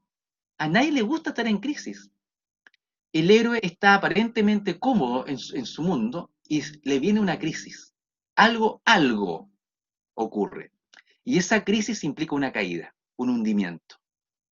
Todo mal, todo mal, todo mal, todo mal, y se hunde. Y de alguna manera tiene que salir de ahí, de ese hundimiento. E implica voluntad, trabajo, esfuerzo, comprensión de cosas. Y gracias a eso se empieza a elevar. Permítame leerle algo sobre cómo Carl Gustav Jung, no Joseph Campbell, sino que cómo Jung denomina esto. Que se lo estaba leyendo hace un rato. Él le llama el viaje nocturno por el mar. Y dice Jung sobre esto. Y por eso es que Jung y Joseph Campbell hablan de lo mismo desde dos miradas distintas, desde dos experiencias diferentes. Jung dice, el héroe es el exponente simbólico del movimiento de la libido. La entrada al dragón representa la dirección regresiva y el viaje al oriente, el viaje nocturno por mar, con sus eventos concomitantes, simboliza el esfuerzo por adaptarse a las condiciones del mundo psíquico interno. La completa ingestión y desaparición del héroe en el estómago del dragón o de la ballena, recordemos otros mitos, representa un absoluto desinterés por el mundo externo. La derrota del monstruo desde dentro constituye el logro de la adaptación a las condiciones del mundo interno y la salida, el escape del héroe del estómago del monstruo con la ayuda de un pájaro, cosa que ocurre al salir el sol, simboliza el reinicio de la progresión. Todos los mitos del viaje nocturno por el mar derivan de la conducta del sol, dice Jung, que según una imagen lírica de Jung, navega sobre el mar. Recuerden la imagen de un barco en el libro rojo, que te mostré recién. Dice, navega sobre el mar como un dios inmortal que cada tarde se sumerge en las aguas maternales y nace nuevamente en la mañana. La puesta del sol análoga a la pérdida de energía en una depresión es el preludio necesario para renacer. Purificado en las aguas sanadoras del inconsciente, el sol, la conciencia, vive nuevamente. El viaje del héroe es el viaje de la conciencia, las profundidades y su resurgimiento. Y este texto, que después se lo voy a mostrar, lo que hace es analizar diferentes películas, diferentes argumentos. Este hombre, Christopher Vogler, es un especialista en análisis de estructura de guiones. Orientado a la industria del cine, traslada el lenguaje académico de Joseph Campbell y sus ejemplos mitológicos a ejemplos modernos de películas clásicas y modernas. Entonces, la lógica del viaje del héroe está presente en, en este esquema que ya lo explicamos, avance, va experimentando ciertos retos, llega a la parte más oscura de sí mismo y tiene que volver a avanzar y volver a la vida. Y eso está presente en diferentes películas. Y tú las has visto seguramente, bueno, espero por lo menos que alguna de ellas las hayas visto. Eh, Matrix, si no la has visto, vela. Si no has visto esta película, por favor, tienes que verla, tienes que verla. Maravillosa. En Matrix, como dato, para que sepan, Matrix está basada en ciertos textos gnósticos. Entonces, no, el argumento no es tan así como superficial, no, no, no, no. Está basado en textos muy antiguos, ¿ah? Sobre lo que es el sistema, el orden. Aquí vemos, hay una serie de etapas que forman todos el viaje del héroe. ¿Qué más? Claramente la guerra de las galaxias, po. Claramente la guerra de las galaxias. ¿Ya? Está hecha, de alguna manera, el viaje de Luke Skywalker consiste en aprender a usar la fuerza para convertirse en el Jedi y salvar la galaxia a la tiranía del emperador. ¿Ya? Y todo lo que implica El Señor de los Anillos. ¿Vieron El Señor de los Anillos? Tienen que ver El Señor de los Anillos, es una película maravillosa, ¿eh? Una obra maravillosa. El viaje de Frodo consiste en destruir el anillo de Sauron y así salvar la Tierra Media. En esta película, como en ninguna otra, creo yo, se muestra claramente cómo este cabro cuando avanza y vuelve, sale de su comarca y vuelve a la comarca, al volver a la comarca, todo en él cambió internamente. La comarca es la misma, pero él no es el mismo. Por eso es que él ya no se puede quedar en la comarca. Ya no es su hogar. Él quiere que sea su hogar, pero la comarca ya no es su hogar, porque después de todo lo vivido, él cambió profundamente. Está a otro nivel. Por eso es que se va con los elfos a otra tierra. No, es esta película maravillosa. ¿Cuál más? Bueno, Harry Potter. ¿Ah? ¿Vieron Harry Potter? Tienen que ver Harry Potter, bonito Harry Potter. Ya, yo me leí todos los libros, como dato. Yo vi las películas y y me leí los libros. Eh, los libros tienen cosas fascinantes en todo caso, ¿ah? Yo los recomiendo. Harry Potter. Harry Potter y otros. Ya, con eso es suficiente. Entonces tenemos acá hoy fui avanzando, pero no fui avanzando en todas las salas.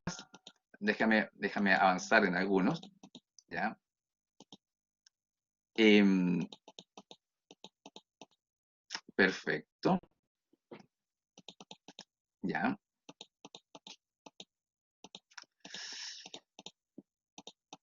Cuando nosotros vemos estos diferentes viajes, estos diferentes momentos, estos diferentes escenarios, vamos viendo cómo las historias se enlazan, cómo las historias van como teniendo algunos elementos comunes, cómo las historias van mostrando este viaje, este viaje.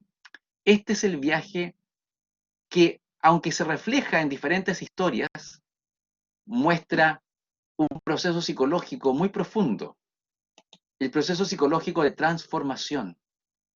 Nosotros nos transformamos en el viaje, es inevitable. El viaje nos transforma, el viaje forma parte de un proceso de transformación. El héroe eres tú, el héroe soy yo.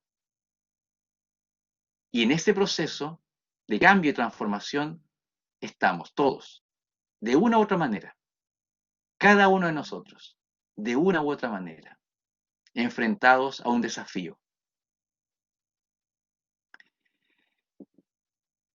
A veces ese desafío está guiado internamente, porque el mundo interno no nos va a dejar solos y en nuestros sueños se va a manifestar una orientación, un norte, un mensaje, algo que nos diga para dónde hay que ir, cuál es el paso siguiente, algo más sabio que tú y que yo nos tiene que ayudar en este viaje.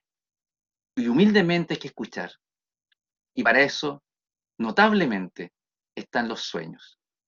Pero de los sueños hablaremos mañana. Así que ahora, siendo las 20:10, según mi reloj, creo que sería bueno hacer algunas preguntas. Así que quedo atento a las preguntas, los moderadores que me puedan dar las preguntas y yo las repito para todos, por favor.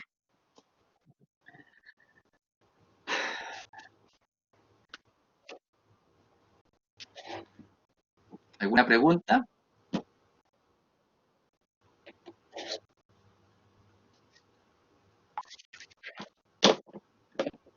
No escucho ninguna. A ver.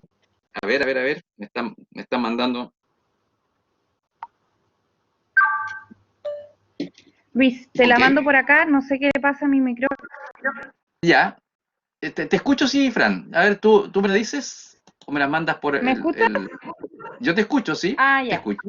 Solo estoy en la sala 1. Solo estoy en la sala Ya, 1 para ya, que le comentes a las otras salas, ¿sí?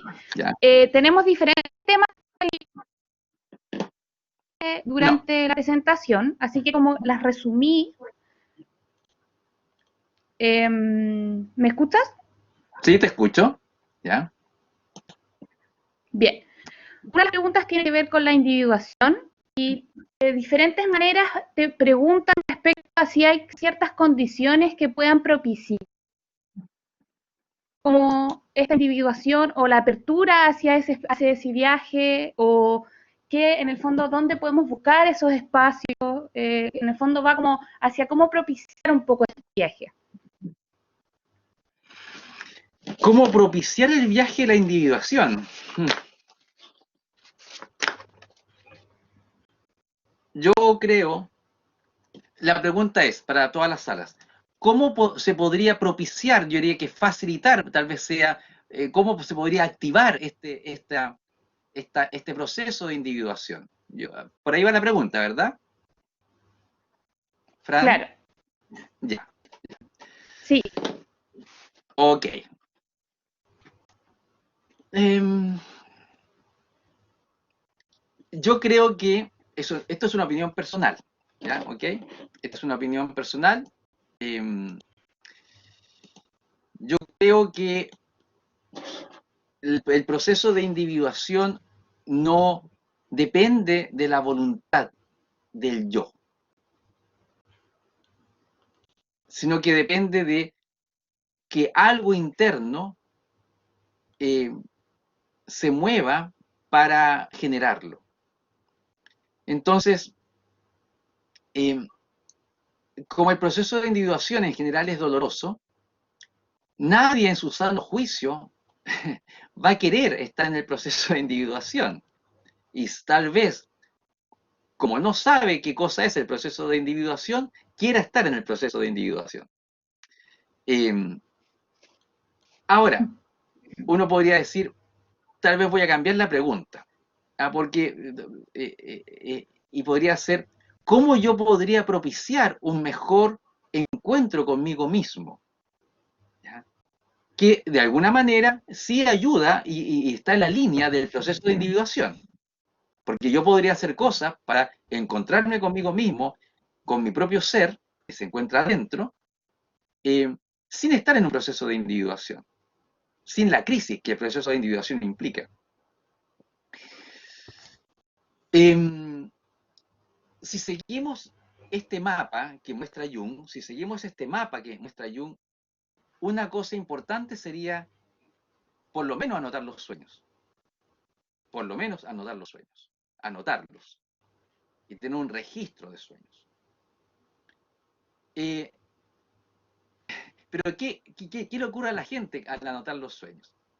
cuando la gente está en crisis y uno le dice, oye, anota tus sueños, la gente en esa crisis anota los sueños. Pero cuando la crisis desaparece, dejan de anotar los sueños. Entonces uno se da cuenta al tiro que no es ningún proceso de derivación, era una crisis común y corriente nomás. Eh, si uno dice, en realidad, yo de verdad quiero un proceso de crecimiento interno, entonces anote los sueños. Se va a dar cuenta lo difícil que es tener la voluntad para anotar los sueños todos los días. Es difícil, porque requiere mucha voluntad, mucha voluntad. Eh, entonces, tal vez si uno quisiera activar ese proceso, digamos, decirle al ser que está dentro que está dispuesto, está disponible a viajar hacia ese punto interior, entonces anote los sueños. Anote los sueños con la intención, ojo, con la intención de contactarse con este punto de sabiduría que llevamos dentro, que tenemos dentro. Eh, Ayer le mostraba un vaso y yo le decía, este es como nuestro inconsciente, le decía. Pero a través de diferentes experiencias, yo fui colocando pintura de colores acá en el vaso para teñirlo, ¿ya? A través de diferentes experiencias no procesadas, este mundo interno que era transparente, como la mirada de un niño, se torna bastante oscuro, ¿ya? Entonces, tal vez me faltó decir, no tal vez, sino que me faltó decir que este vaso que es nuestro inconsciente, está sobre un piso, sobre un, sobre otro piso, sobre otro lugar. Y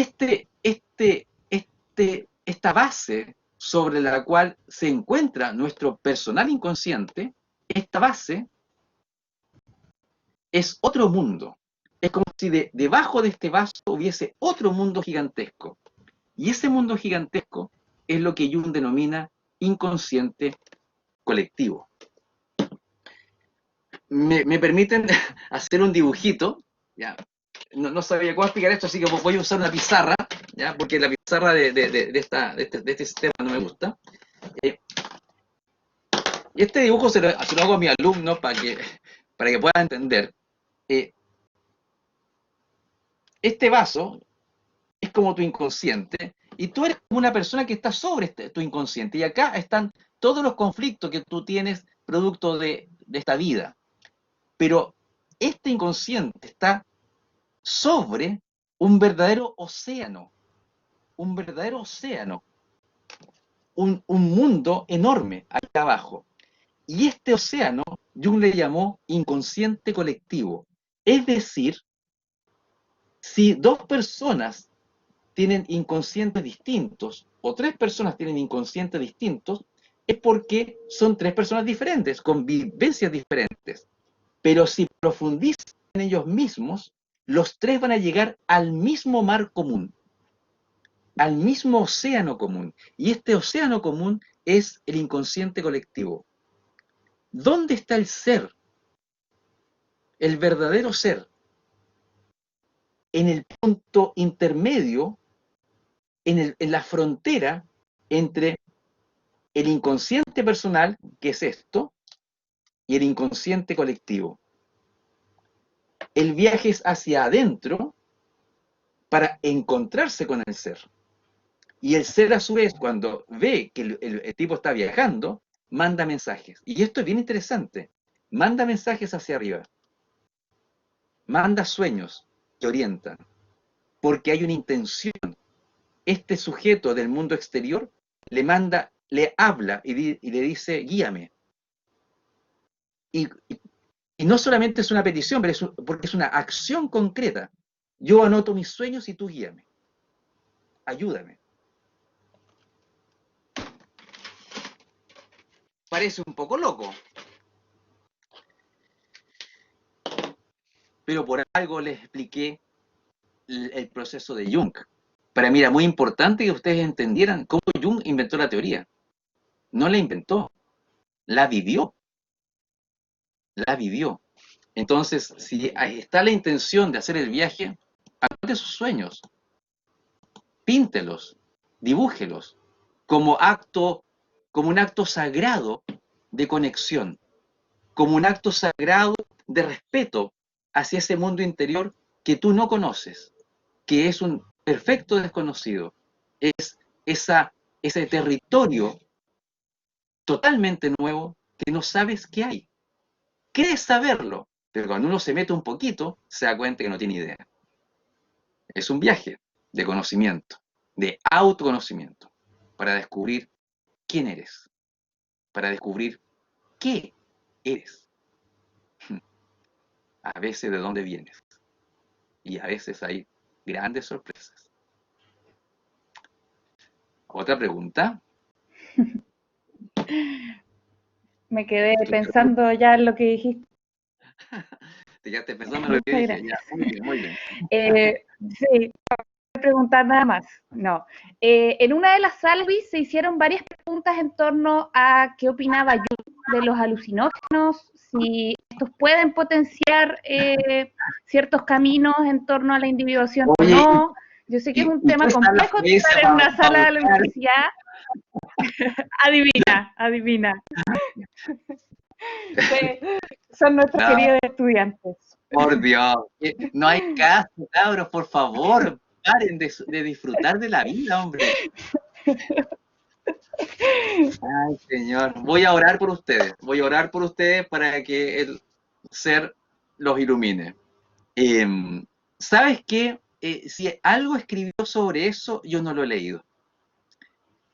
No tiene lógica, ¿y sabes por qué? Porque el boom de la experiencia con plantas sagradas eh, el LSD se da al final de la época de vida de Jung. ¿Ya? Si algo comentó él, yo no lo conozco. Yo no lo conozco. Por lo tanto, no podría señalar nada en relación a eso. Están buscando una buena justificación para seguir drogándose. Yo creo que ninguna... A ver, un comentario. Los chamanes, cuando, cuando la persona está en un ritual chamánico de viaje, el chamán le pregunta, eh, ¿cuál es la pregunta que tú le quieres hacer a la planta, al espíritu? ¿Cuál es la pregunta? La pregunta guía el viaje. Si no hay pregunta, ¿para qué vas a viajar? Entonces, la probabilidad de que un acto sagrado se transforme en un acto profano es enorme. Nosotros somos expertos en hacer profano todo, en convertir el acto más sagrado en un acto profano. Eso no es viaje, es suicidio. El viaje tiene que tener un sentido para la persona. Hay tribus en Centroamérica que para tomar peyote demoran 30 días caminando hacia la montaña, porque se van conectando con ellos mismos. Lo que hace el peyote en ese momento sencillamente es darle un último impulso para que atraviesen la frontera hacia la otra edad, hacia la otra realidad. Pero tú tienes que hacer todo el esfuerzo de voluntad primero, todo el trabajo. Si no, no es más que enajenarse. ¿Puede ser iluminador? Sí, sin duda puede ser iluminador, pero también te puede colapsar. No estoy diciendo nada a favor o en contra de nada. Lo único que estoy diciendo es hay un trabajo de uno. Ninguna planta sagrada, por muy sagrada que sea, va a hacer el trabajo que uno tiene que hacer con uno mismo. Hay muchas cosas que limpiar. Piensa tú que el inconsciente personal sigue estando sucio internamente. No importa si tomas cualquier droga, por muy buena que sea, la pregunta es, ¿va a limpiar esa experiencia lo que está dentro? No. ¿Podría ayudar? Tal vez. Pero el trabajo psicológico sigue siendo trabajo. No se puede bypassear el trabajo psicológico. Hay que hacer una limpieza de este vaso. Hay que meterse adentro y limpiar la historia. si alguien leyó las obras de Castaneda, ¿ya? No sé si lo habrán, la enseñanza de Don Juan y todo el resto de los 9 libros, hay un trabajo psicológico súper potente en la obra. ¿Ya? Entonces, ninguna planta sagrada va a poder eliminar la pega. No, eso no va a pasar. Desde mi mirada, puedo estar equivocado. ¿Ok? Puedo estar equivocado. ¿Alguna otra pregunta? Nos quedan 6 minutos, creo. Yo creo que alcanzamos tal vez una más. De alguna manera nos preguntan en torno a las sincronías que ocurren en la vida. Si Jung hablaba un poco de esto, qué es lo que habló, eh, cómo lo explica. Deja ver dónde tengo el libro. Hay un libro que habla de la sincronía. Está por aquí, en alguna parte está en mi biblioteca. Eh, sí, obvio, obvio, está presente. De hecho, el ejemplo de esta ave muerta, cuando él estaba trabajando con Filemón en su imaginación o en sus sueños, eh, es el comienzo de la demostración de que, de alguna manera, se van produciendo ciertas casualidades significativas que van teniendo sentido porque la casualidad le va indicando a la persona, parece ser que este es el camino. Le va mostrando algo que la persona tiene que ser capaz de interpretar. Todo pasa por nuestra interpretación. Por eso es tan importante que el intérprete, que somos nosotros mismos, esté limpio, lo más limpio posible. Limpiar al intérprete implica limpiar el inconsciente, sanarlo. Mientras más sano uno esté, más limpia es el agua y más claramente puedes ver en la profundidad la respuesta que es correcta. Pilar creo que tenía una pregunta. ¿Pilar? Sí, profesor. Ya, por favor. Desde la sala 3. Ya. Hay una pregunta que expuso Rosana Concha y que dice, según lo expuesto, los antidepresivos no serían adecuados para el tratamiento de la depresión, puesto que no permitirían el viaje, sino más bien nos desviarían y no nos permitirían el crecimiento. No, no estoy de acuerdo con lo que está... Bueno, si es una pregunta, la respuesta es no. Es una pregunta. Es una pregunta. Es una pregunta. No, mi respuesta es no. O sea, hay estados emocionales tan dolorosos que el medicamento es extraordinariamente útil. No, muy útil. Por algo, claro. Entonces, si la pregunta es, ¿podría detener el proceso? Si tiene una depresión, siempre el riesgo está que se suicida la persona. Y además, con una depresión, uno de verdad que no puede hacer nada, una sensación terrible. Entonces, por eso es que se recomienda procesos a veces farmacológicos junto con psicoterapia. A veces lo hace el mismo médico, la psicoterapia y el tratamiento farmacológico. A veces el médico se centra en lo farmacológico y un psicólogo se centra en lo terapéutico, pero yo definitivamente no, yo creo que el medicamento tiene utilidad, sin duda alguna, sin duda alguna. No, y no creo que el medicamento detenga el proceso, ¿eh? Para nada. Digamos, el proceso de crecimiento. ¿Ah? Igual en el proceso de crecimiento uno requiere un cierto equilibrio para poder funcionar. Si no, no puede hacer nada porque no dan ganas de nada. Es una experiencia muy terrible. Así que eso podría responder, Pilar. No, ¿por qué? Creo que nos alcanza una pregunta más. ¿Alguna otra pregunta? Sí. No sé si Pilar tiene otra, porque aquí tengo varias de las otras dos salas.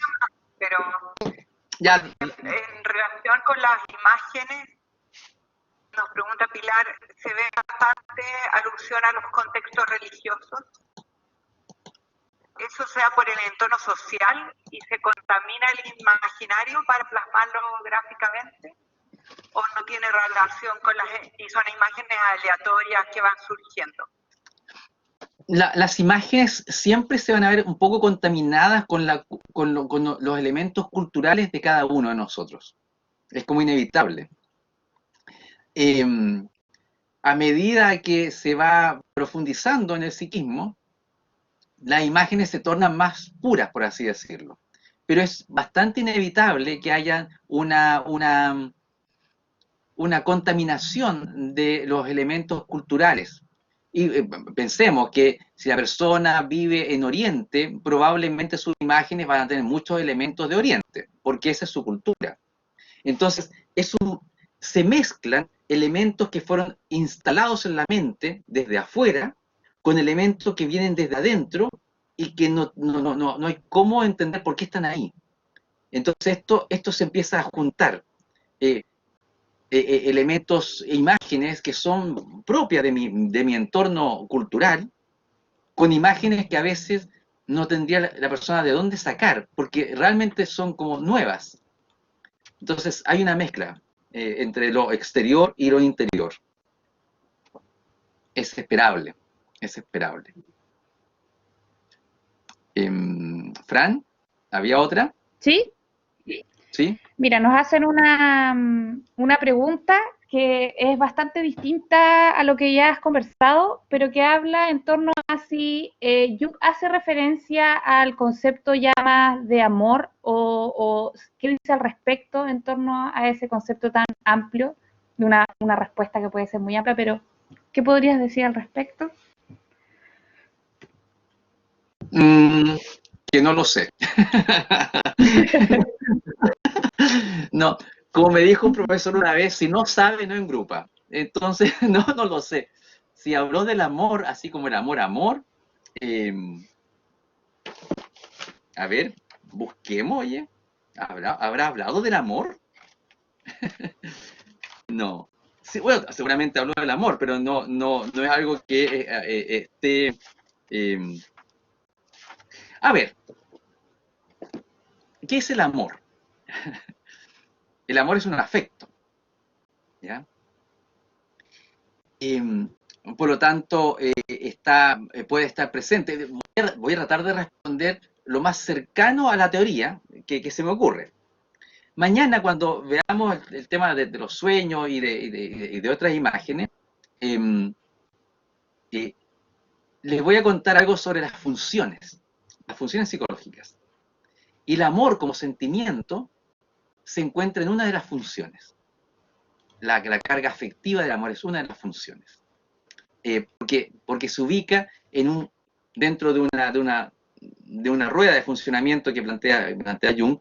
El amor como afecto estaría asociado a la función del sentimiento, a la función del sentimiento. Entonces, si dice algo más sobre el amor, sobre que el amor es más fuerte y todo lo demás, o algo más poético, tal vez sí, pero yo no lo conozco. Entonces, lo único que pienso es asociarlo a esta rueda de funciones, de funciones, no, de las funciones psicológicas de las cuales habla Jung y que vamos a hablar mañana de ellas, en nuestra última sesión. Bien. Oye, Luis, me acaban de hacer, yo sé que estamos en la hora, pero me acaban de hacer una pregunta que me parece muy relevante Ya, dale nomás. mencionar, tal vez, que tiene que ver con que si el proceso es personal, ¿qué pasa con los maestros, con los facilitadores, con los psicólogos que acompañan en el fondo estos procesos? Desde la mirada de Jung, ¿cómo lo ve él? Como acompañante. Pero ¿cómo es ese acompañar?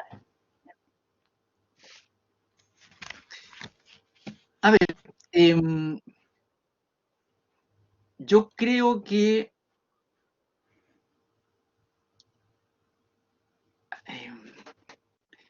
Jung funcionó siempre como un analista, no como un gurú, no como una secta. De hecho, él plantea que lo peor que podría ocurrir en el futuro es que hubiesen junguianos. Y yo creo que tiene toda razón, ¿ya? Porque implicaría tener seguidores. Y no es la idea. Tener seguidores, ¿para qué? ¿Con qué sentido? Eh, Acompañar en un proceso. A ver, el proceso espiritual es muy parecido al proceso terapéutico. Eh, ¿qué implica ayudar espiritualmente a alguien? Bueno, ayudarlo a conectarse con lo trascendente que tiene dentro. ¿Y qué importancia tiene el gurú o el maestro? Bueno, es que un acompañante es un terapeuta espiritual. Pero, pero en los procesos actuales, cuando la gente se empieza a transformar como en maestro espiritual, hay que reconocer que se empieza a inflar un poquito. ¿Ah? Se empieza a creer que es como lo último y lo más maravilloso del planeta. Y yo creo que eso es una cosa terrible para ese maestro o ese gurú porque de verdad lo hunde. Su orgullo lo destruye, su vanidad lo destruye. Entonces, lo más sano, creo yo, es entender que uno acompaña, como un terapeuta, acompaña un proceso de conexión consigo mismo. Si un maestro es un buen maestro, si un guía es un buen guía, si un gurú es un buen gurú, no lo conecta con él, lo conecta consigo mismo. No es que el gurú haga que toda la energía vaya a favor de él, porque ahí uno dice, no, esto está muy mal. No, lo que debería ocurrir es que si, de mi mirada, si es un tipo verdadero y es un ayudador verdadero, el trabajo hace que se conecte con su propio ser. El discípulo tiene que conectarse con el propio ser, el paciente con el propio ser. Y desde ese punto de vista, la labor, como le decía ayer, es humilde, es acompañar. Es acompañar. El paciente tiene que quedar libre, libre de sus demonios, integrado consigo mismo y sobre todo libre de mí. No, libre. No puede mantenerse una relación permanente como de verticalidad, imposible. No debe ocurrir. Debe ser, creo yo, un proceso de acompañamiento, un humilde acompañamiento, como les decía ayer. No sé si respondo a la pregunta en realidad. Ojalá Sí, que la sí. respondes. La Ya, respondes. Gracias, Luis. ok.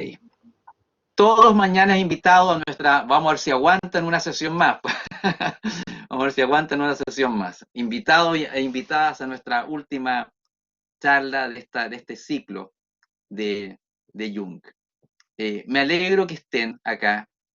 Me alegro poder compartir con ustedes algo que me apasiona, que no es mío. Esto no es mío, es de Jung, ¿ya? Eh, eh, Trato de hacerlo de la manera más didáctica para que se entienda. Y mi didáctica está asociada con cómo yo lo he entendido. Eh, si les sirve de algo, pucha, qué bueno, qué bueno. Nos veremos mañana para los que aguanten una tercera sesión. Así que hasta mañana.